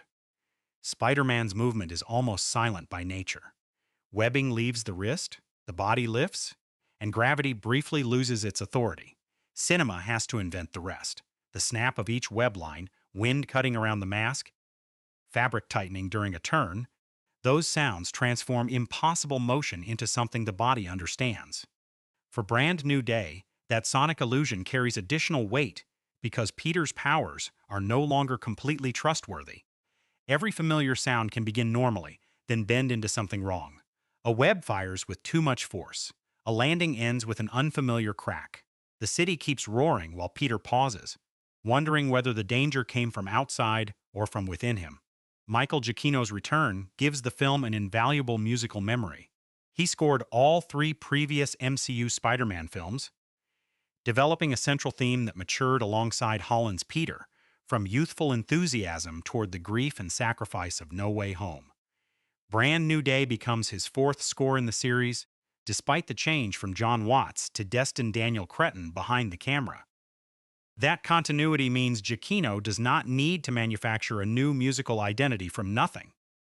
He can take a melody audiences associate with Peter's friendships, mistakes, and victories, then ask what remains after the people connected to those memories have forgotten him. A preview piece titled Sweet New Day has already indicated the broad direction. The music retains recognizable traces of Giacchino's established Spider-Man language while using heavier orchestration and electronic textures to create a more mature, forward-driving sound. It does not discard the younger Peter. It sounds as though that optimism has been reinforced with harder material. The effect fits a hero who has survived enough to move with confidence, but not enough to move without pain. The theme rises. Something underneath it grinds. That tension may become the score's defining emotional contradiction. The smartest approach would resist playing Peter's original theme in its complete heroic form too early. A melody can behave like memory. A few notes surface, reach toward resolution, then disappear before finding home. Place that incomplete motif beneath Peter, watching MJ or Ned from a distance, and the music can remember on their behalf. They hear nothing unusual. Peter hears the life he surrendered. When the full theme eventually arrives, it should not accompany his largest punch or highest swing. It should mark the moment he chooses to become a person again, allowing heroism to mean connection rather than endless self-denial. His physical evolution demands a second musical language. The official premise describes the transformation as something that threatens Peter's existence, which gives Giacchino room to corrupt the familiar theme from inside, rather than attaching a simple villain motif to it. Strings could climb beyond comfortable pitch. Electronic pulses could interrupt the orchestra like signals from an invading nervous system. A familiar brass phrase might return in altered harmony, close enough to recognize but wrong enough to unsettle. Peter would still sound like Spider-Man, just not entirely. The most frightening musical choice would be making the threat feel inseparable from the hero's own melody. Frank Castle should alter the soundscape through subtraction.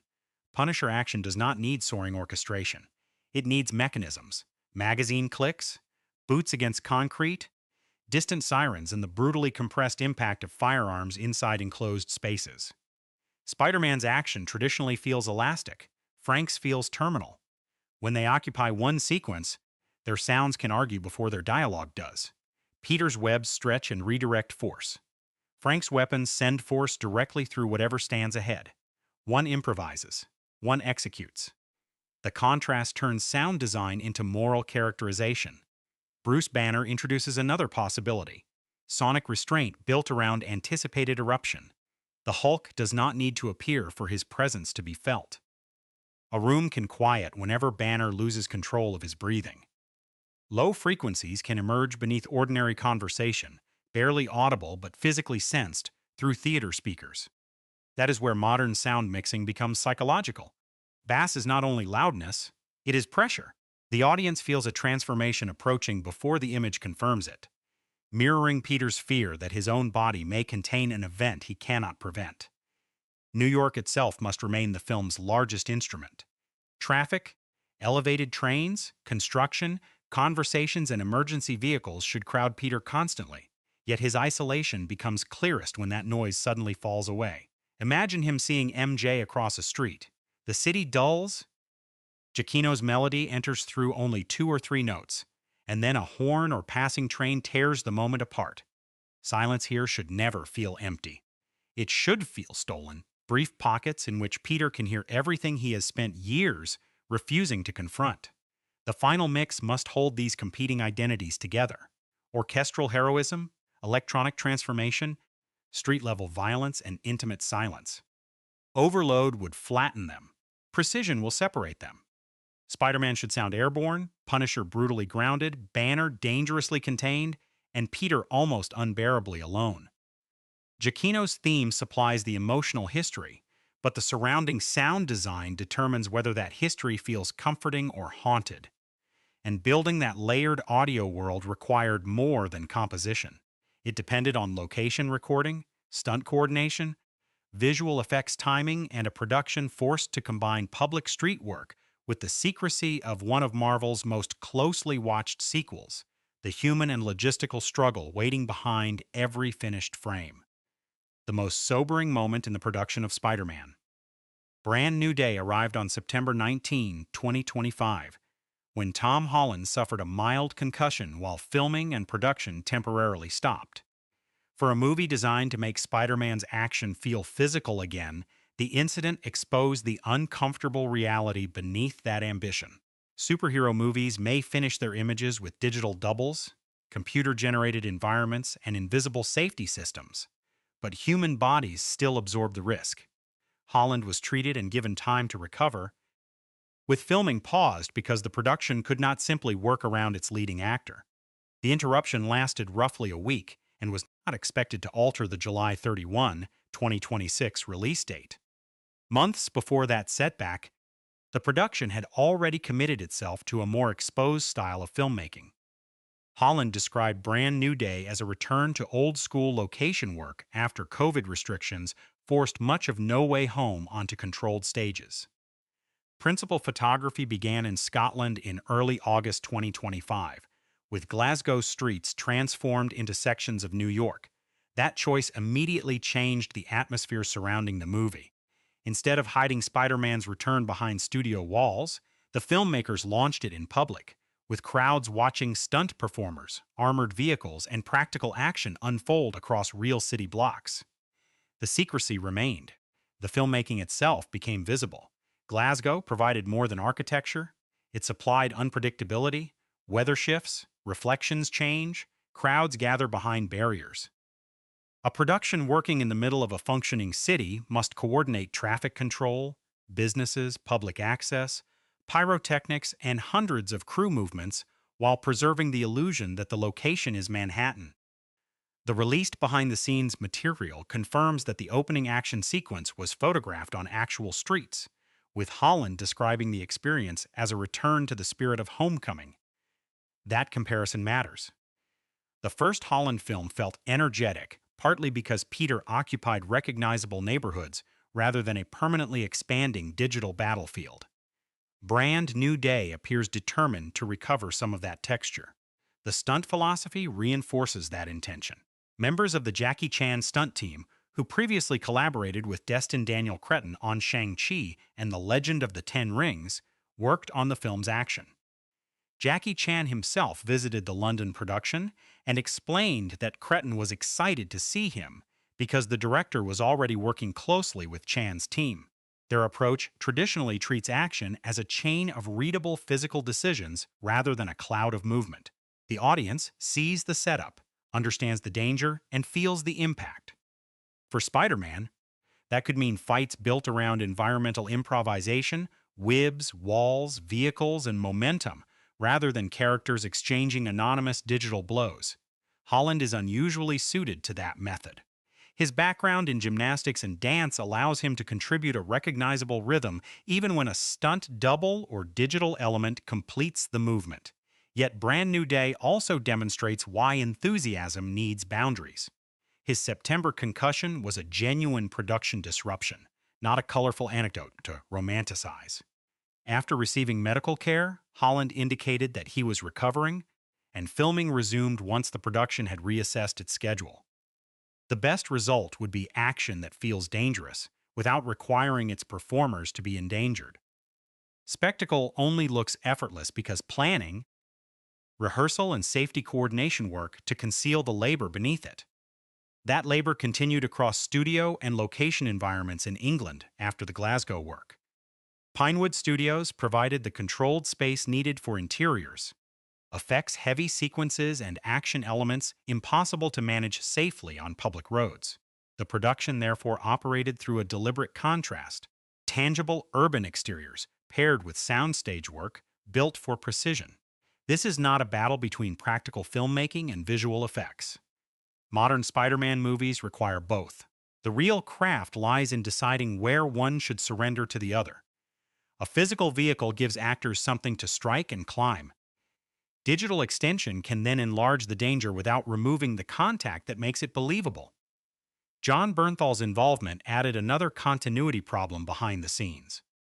Frank Castle had to feel consistent with the Punisher audiences already knew, even while entering the faster, more elastic world of a Spider-Man film. Bernthal emphasized that preserving the character's identity mattered to him, Holland and Cretton. That concern likely shaped the action as much as the dialogue. Punisher violence cannot suddenly become harmless superhero choreography simply because Spider-Man stands nearby. Frank's methods must retain their severity, while Peter's intervention prevents the movie from adopting Frank's morality. Coordinating those two physical languages, one direct and lethal, the other improvisational and protective, requires stunt design that understands character rather than merely impact. Cretton's production style appears to have depended heavily on trust. He entered the project after Holland had played Spider-Man under multiple directors and across several enormous productions. Yet the actor was also more creatively involved than before. Cretton reportedly encouraged Holland and Bernthal to improvise their argumentative dynamic, allowing their real friendship to produce the feeling of two combative brothers. That flexibility is revealing. A tightly controlled blockbuster can still create room for actors to discover behavior, provided the director knows which parts of the machinery must remain fixed and which can breathe. The explosions may require exact timing. The human friction between them does not. Filming finally wrapped on December 19, 2025, more than 4 months after the production began in Scotland. Cretton called it the largest and most rewarding filmmaking experience of his career, thanking the crew and praising Holland's fearlessness, work ethic, and leadership. Holland, in turn, described the shoot as an exceptionally fulfilling creative experience. Those comments do not guarantee a successful finished film. Wrap Day emotion has never been a reliable review, but they point toward a production whose central relationship held together through public scrutiny. Complex location work and an unexpected shutdown. That matters when the director is inheriting one of modern cinema's most closely watched characters.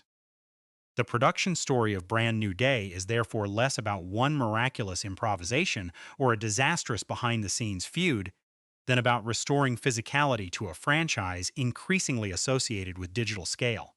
Real streets, carefully designed collisions, an injury that reminded everyone of the cost, a recovery that allowed the work to continue. By December, Cretton and Holland had completed the raw material. The next test would be commercial rather than physical. Could a more isolated, street-focused Spider-Man generate financial expectations comparable to the multiversal phenomenon that came before it? The most important box office number attached to Spider-Man, Brand New Day, is currently 0. Not because interest is weak, but because the film does not begin its wide domestic release until July 31, 2026, with several international markets opening from July 29. Any worldwide total, profitability claim, or victory celebration published before then is prediction dressed as history. The film has sold tickets and generated tracking data, but it has not earned an opening weekend. That distinction matters. Hype measures intention. Box office measures whether intention survived reviews, schedules, ticket prices, and the simple decision to leave home. The expectations are enormous.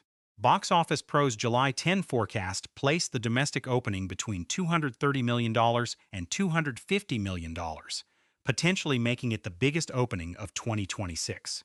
Its tracking panel reported strong initial pre-sales and upward momentum, while still expecting the film to land below the extraordinary $260.1 million debut of No Way Home.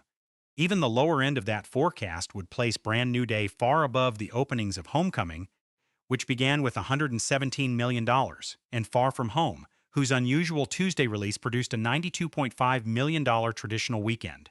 That is not normal sequel growth. That is event film territory. But comparisons with No Way Home can become unfair almost instantly. That film united Tom Holland, Tobey Maguire, and Andrew Garfield while bringing back villains from several generations of Spider-Man movies. It was not marketed merely as the conclusion of one trilogy. It became a theatrical reunion spanning nearly 20 years of audience memory, eventually reaching approximately $1.92 billion worldwide. Brand New Day is selling something less obviously explosive, the continuation of Holland's Peter after everyone forgot him. One film promised multiversal recognition. The other promises emotional reconstruction. Matching the earlier phenomenon would be remarkable. Failing to match it would not automatically mean failure.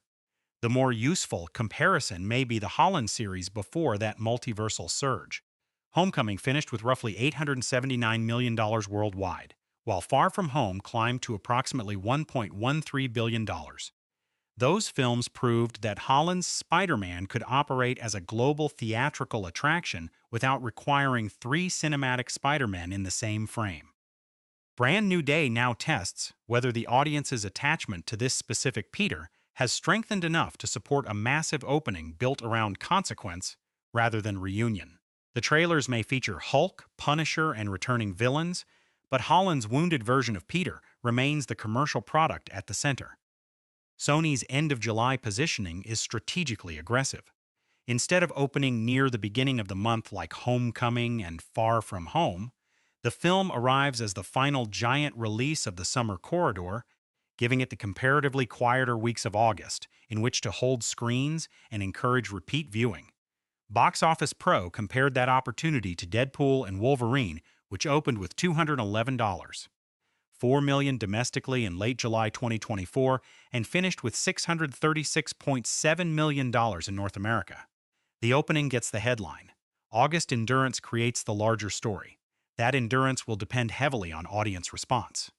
A front-loaded debut driven by fans can still collapse if casual viewers hear that the movie is confusing, emotionally hollow, or overloaded with franchise setup.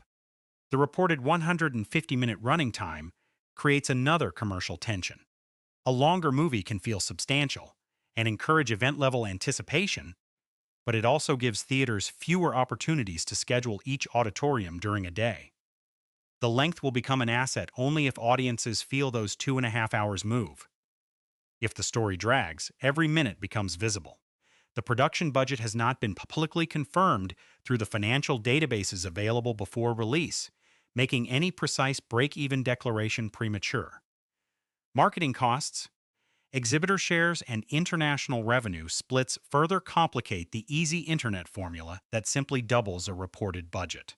What can be said is that this production carries expensive obligations: location shooting, extensive effects, a large cast, and a global advertising campaign. A huge opening may establish safety, but genuine profitability will depend on the film's complete theatrical run and later revenue from home entertainment, licensing, and streaming. There is also a wider industry burden attached to those numbers. Recent franchise releases have produced uneven results, leaving theaters hungry for a late summer event capable of turning advance excitement into sustained attendance. Box Office Pro explicitly framed Brand New Day as a potential boost for cinemas after a difficult July for familiar intellectual property. Spider-Man is not merely being asked to outperform competing superheroes. He is being asked to prove that audiences are not exhausted by the genre itself, only by superhero films that give them insufficient reason to care. So the film's commercial verdict cannot yet be written. The forecast is huge. The presale momentum is real. The historical comparisons are intimidating. Yet the number that will matter most may not be opening weekend at all. It will be the second weekend drop, when curiosity has been satisfied and word of mouth begins making decisions for everyone else. Brand New Day can open because Spider-Man is famous. It can endure only if Peter Parker's loneliness connects. And that question leads directly beyond dollars. Before the box office can reveal whether audiences returned, critics and viewers must decide whether this supposed new beginning actually deserves the name. The most accurate review of Spider-Man, Brand New Day, currently consists of 3 letters, TBD. As of July 13, 2026, Metacritic lists no professional reviews, no Metascore, and no audience rating, while Rotten Tomatoes has trailers and promotional features, but no published tomatometer score. The film does not officially open in the United States until July 31. That makes every circulating declaration that it is a masterpiece, disaster, or franchise savior premature. Test screening rumors may generate irresistible headlines, but anonymous applause is not criticism. Until reviewers can discuss the completed film under normal publication conditions, the genuine critical verdict has not begun. What does exist is a remarkably intense conversation around the film's direction. The first official trailer introduced an adult Peter living alone 4 years after No Way Home, fighting crime full-time while undergoing a dangerous physical evolution. That material shifted discussion away from whether Tobey Maguire or Andrew Garfield might appear and toward a more interesting question. What has continuous self-sacrifice done to Holland's Peter? The trailer's appeal came from consequence. Peter did not appear conveniently restored after the previous film's ending. He looked trapped inside it. For viewers who wanted the spell and Aunt May's death to matter, that was the right first signal. The visual marketing has also been received as a promise of a more street-level Spider-Man. Real locations, a traditional red and blue suit, and footage emphasizing physical collisions have encouraged comparisons with the simpler neighborhood energy of Homecoming. Rotten Tomatoes' promotional lineup even includes features centered on practical production and giving audiences a street-level hero. Yet the phrase street level is already under pressure. Punisher belongs naturally in that world. Hulk does not. Add Peter's transformation, several possible villains, and continuing speculation about larger MCU connections, and the supposedly smaller film begins looking crowded. The audience wants intimacy, but the studio still appears tempted by scale. That tension defines much of the pre-release debate. Some viewers see Hulk and Punisher as ideal mirrors for Peter, 2 men whose bodies' basketball grief have produced radically different relationships with violence. Others see another Marvel sequel surrounding Spider-Man with famous guest characters, because the studio does not trust him to carry his own film. Both reactions are understandable. The earlier Holland trilogy repeatedly paired Peter with established MCU figures, from Tony Stark to Nick Fury and Doctor Strange. Brand New Day has marketed itself as Peter finally standing alone, so every crossover immediately raises suspicion. The film must prove these characters expose Peter's conflict rather than distract from it. The title carries its own cultural baggage. Marvel's original Brand New Day comics followed the controversial status quo reset of One More Day, restoring Peter's secret identity and sending him into a back-to-basics period featuring new friends, enemies, and shorter adventures.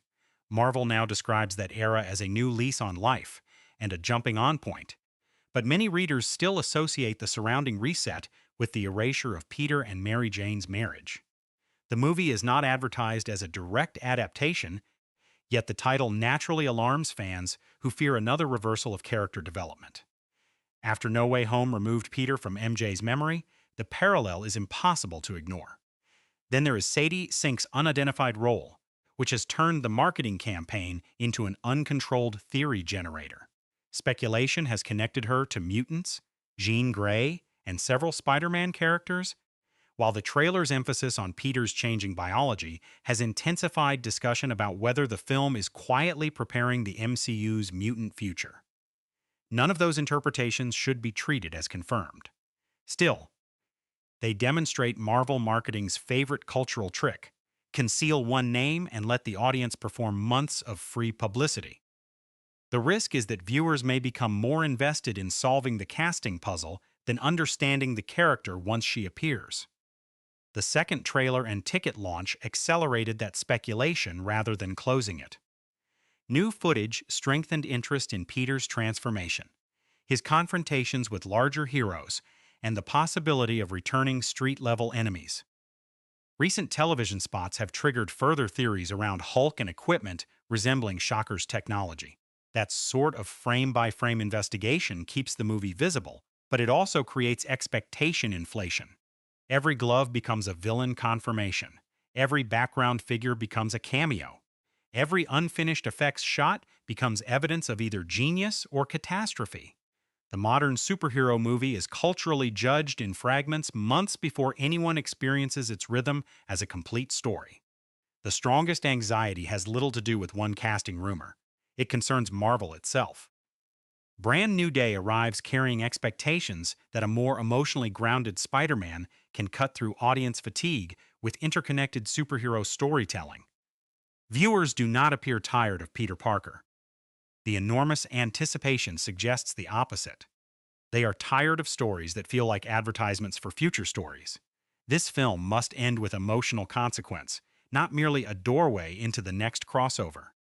A reference to the wider universe can enrich Peter's isolation. A finale designed primarily to arrange another franchise event would shrink him inside his own rebirth. So the pre-release reception is hopeful, suspicious, and deeply protective. Audiences like the classical suit, the lonely Peter, and the promise of tangible New York action. They are intrigued by Punisher, unsettled by the transformation, and fascinated by the hidden roles. But enthusiasm comes with conditions. Do not erase No Way Home. Do not replace emotion with cameos. Do not call the story street level and then bury it beneath universe management. The trailers have successfully convinced people that Peter Parker matters again. The film must now prove that its creators believe the same thing. Only after July 31 will scores, reviews, and audience debates give that anticipation a measurable shape. Until then, Brand New Day exists as possibility. Perhaps the beginning of Holland's richest Spider-Man era. Perhaps another overfilled Marvel junction. The final judgment must wait. The deeper thematic question cannot. After sacrificing his place in everyone else's life, can Peter Parker build a new identity without repeating the same cycle of loneliness? Peter Parker has spent most of his cinematic life learning that power creates responsibility. Brand New Day appears ready to ask the more difficult question: when does responsibility become self-destruction? The official premise finds Peter fighting crime full-time in a city that no longer knows his name, watching his former friends move forward without him. He has not merely accepted loneliness as the price of heroism. He has organized his entire existence around it. That makes the film's central threat larger than an invisible villain or a dangerous physical transformation. Peter may have begun believing that disappearing is the purest form of love. SunnyPictures.com, that belief contains enough truth to become dangerous. Peter protected MJ and Ned by leaving them alone. He prevented his enemies from using them against him. He honored the terrible choice made at the end of No Way Home.